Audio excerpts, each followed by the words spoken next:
છે। રાજકોટ લોકસભાના ભાજપના ઉમેદવાર દ્વારા ક્ષત્રિય સમાજ વિશે કરેલ ટિપ્પણીને લઈ કોંગ્રેસના પોરબંદર લોકસભાના ઉમેદવારે આપ્યું નિવેદન। રાજકોટ લોકસભાના ભાજપના ઉમેદવારે ક્ષત્રિય સમાજ વિશે કરેલ ટિપ્પણીનો મામલો।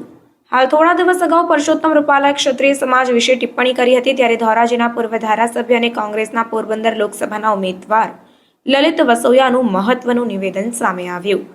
વસોયાએ કહ્યું કે ભાજપના નેતાઓ હાર ભાડી ગયા છે, ત્યારે આવા નિવેદનબાજી કરે છે। ક્ષત્રિય સમાજ વિશે ટિપ્પણી કરવી અયોગ્ય છે। ક્ષત્રિય સમાજે ભૂતકાળમાં દેશ માટે થઈને દેશની રક્ષા માટે થઈ તેમના પ્રાણની આહુતિઓ પણ આપી હતી। ક્ષત્રિય સમાજનો દેશને આઝાદ કરવામાં મહત્વનો ફાળો રહ્યો છે। કોઈ વિશે ખરાબ ટિપ્પણી કરીને માફી માંગવી અયોગ્ય છે। ત્યારે આવનાર લોકસભાની ચૂંટણીની અંદર ક્ષત્રિય સમાજના રોષનો ભાજપે સામનો કરવો પડશે। કોઈ પણ રાજકીય પાર્ટી બધી જ બેઠકો પોતે જીતશે એવો દાવો ચૂંટણી પહેલા કરતી જ હોય છે। ભારતીય જનતા પાર્ટી 26 બેઠકો અમે જીતશું, 5 લાખથી વધારે મતે જીતશું ની જે ડંફાસો હાકે છે, ગુજરાતની પ્રજાનો આક્રોશ જોઈને બે જગ્યાએ ઉમેદવારો બદલાવ્યા, બે જગ્યાએ ઉમેદવારો બદલાવાની તૈયારીઓ ચાલી રહી છે। કાર્યકર્તાઓનો અસંતોષ ભારતીય જનતા પાર્ટીનો ખુલીને લોકોની વચ્ચે અને મીડિયા સામે પણ આવી રહ્યો છે। ત્યારે ભારતીય જનતા પાર્ટી દાવો કરી રહી છે, દાવો સદંતર ખોટો છે।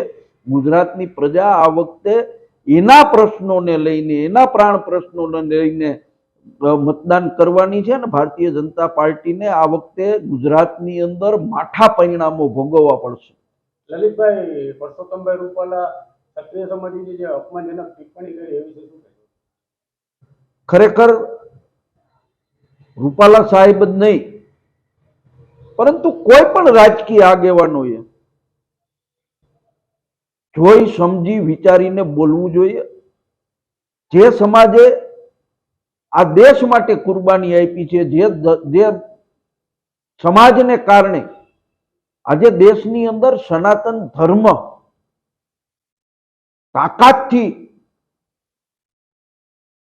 જીવી રહ્યો છે, એ જ સમાજે કે જેમને આ દેશ માટે એની તમામ ધન દોલત મિલકત આ રાષ્ટ્રને અર્પણ કરી છે, એવા સમાજ વિશે આવી હલકી ટિપ્પણી કરવી એ ખરેખર રૂપાલા સાહેબ જેવા સાહિત્યના માણસ કે ગઢવી કે ચારણ જેવું વ્યક્તિત્વ ધરાવતા રૂપાલા સાહેબને આ શોભતું નથી।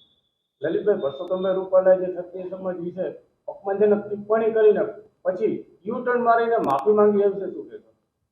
ક્ષત્રિય સમાજ શક્તિશાળી મજબૂત સમાજ છે, સંગઠિત સમાજ છે અને રૂપાલા સાહેબને જે કાંઈ સમાજના આગેવાનોના ફોન આવ્યો હોય ઉપરથી રૂપાલા સાહેબ સમજી ગયા હોય કે મારા પગ નીચેથી ધરતી સરકી રહી છે, આ ચૂંટણીની અંદર આ ક્ષત્રિય સમાજ મને ભોય ભેગો કરી દેશે। જેમ વિધર્મીઓને મોગલોના ક્ષત્રિય સમાજે ભોય ભેગો કર્યો, એમ ક્યાંક મને ભોય ભેગો કરી દેશે એવી આશંકાને કારણે તાત્કાલિક રૂપાલા સાહેબે માફી માંગવી પડી હોય એવું હું માનું છું। લલિતભાઈ, ચૂંટણીમાં આની અસર કેવી પડશે? માફી માંગવાથી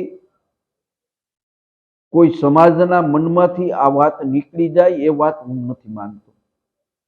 હું કોઈને ગાળ આપું, મારે જે ખારી ખોટી સુનાવવાની છે એ સુનાવી દઉં અને પછી હું સોરી કહી દઉં તો સામો માણસ મને ભૂલી જવાનો છે?